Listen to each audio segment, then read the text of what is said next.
खायचं काम करतायत। घरकुलासाठी प्रत्येक ग्रामपंचायतला हे ग्रामसेवक अधिकारी, हे बीडीओ अधिकारी, हे सीओ अधिकारी पैसे घेताना या ठिकाणी आपल्याला दिसून येत आहे। यांच्या प्रॉपर्ट्या चेक करा, यांच्या किती पैसे खाल्ले यांच्या बुडातून मुळ्यात बाहेर काढा।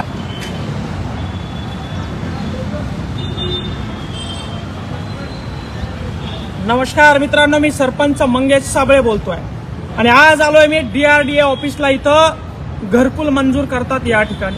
मित्रांनो, या ऑफिसचं काम आहे की गावागावात जायचं, सर्वे करायचा आणि ज्या लोकांना घर नाहीये, ज्याचं पत्र्याचं घर आहे, मातीचं घर आहे, शासनाच्या माध्यमातून त्यांना घरकुल मंजूर करायचं।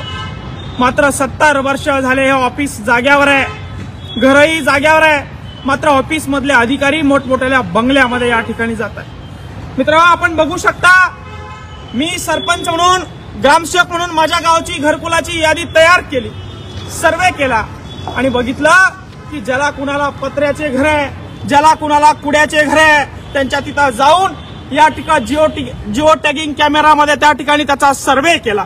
गावातल्या पत्र्याच्या घरात राहणाऱ्या, गावातल्या मातीच्या घरात राहणाऱ्या सर्व गोरगरीब जनतेच्या घरकुलाचा सर्वे या ठिकाणी केला आणि या DRDA ऑफिसला आज घेऊन आलो।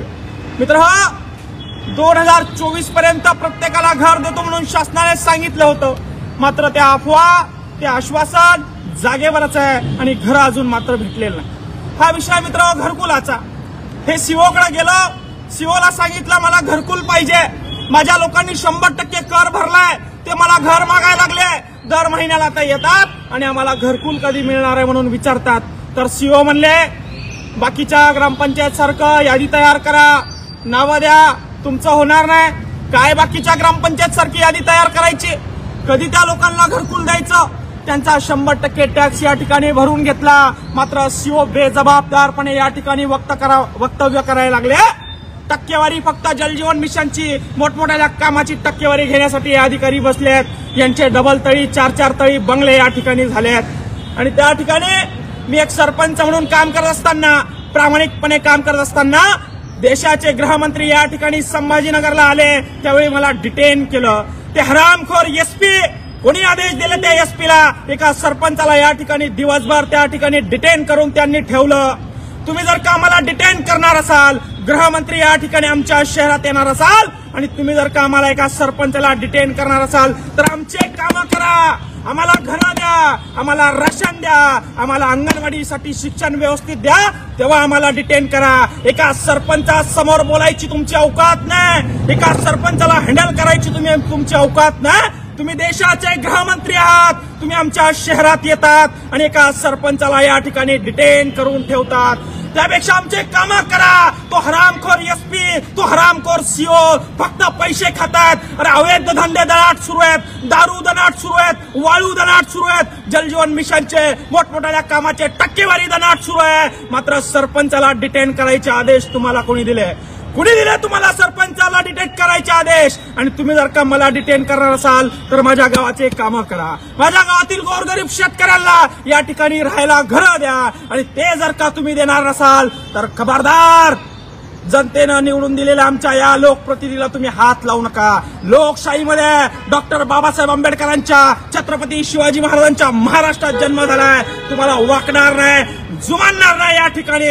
आणि म्हणून या DRDA ऑफिस समोर या ठिकाणी घरकुलाची मागणी करण्यासाठी मी माझ्या छोट्याशा गावासाठी आलेलो आहे। शहरामध्ये पोलवर पोल मेट्रोचे तुम्ही चढवतायत, चंद्रावर चंद्रयान त्या ठिकाणी तुम्ही पाठवतायत, ऍडव्हर्टाइजमेंटसाठी हजारो लाखो रुपये तुम्ही खर्च करतायत, मात्र गोरगरिबाच्या घरासाठी 2 घरकुला वर्षाला तुम्ही देतायत, वर्षाला 2 घरकुला तुम्ही देतायत आणि त्यासाठी फक्त 1,40,000 रुपये तुम्ही देतायत।